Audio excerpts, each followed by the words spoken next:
پاکستان حکومت یو ځل بیا افغانستان سره پوله تړي. ولې یې تړي؟ آیا دا کار به سوداګرو ته څومره زیان واړوي؟ افغان چارواکي د دې په تړاو څه وویلې؟ له موږ څخه یې واورئ.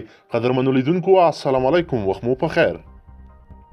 د پاکستان حکومت پریکړه کړې ده چې د سبا 2 مارچ څخه د چمن لاره د هر ډول تګ راتګ پر وړاندې وتړي.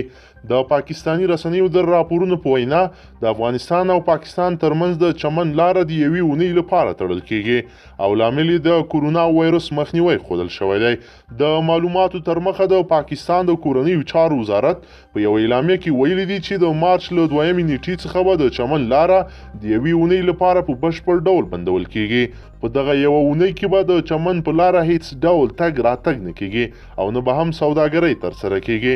په دغه اعلامیه کې ویل شوي دي چې د لارې د بندولو پریکړه د دې لپاره کړې ده چې د کورونا وایرس مخنیوی وکړي. د پاکستان د کورنیو چارو وزارت په چمن کې د اف سی یا ملیشي مسؤلینو ته ویلي دي چې سبا د مارچ له 2 نیټې څخه د لارې د بندولو لپاره خپل ټول کارونه بشپړ کړي. د یادولو ده چې د چین له ووهان ښار څخه خپور شوی کورونا وایرس د نړۍ شاوخوا 40 هیوادونو ته رسیدلی دی چې تر اوسه پورې د افغانستان په هرات ولایت کې هم د کورونا وایرس یوه مثبته پیښه تایید شوې ده.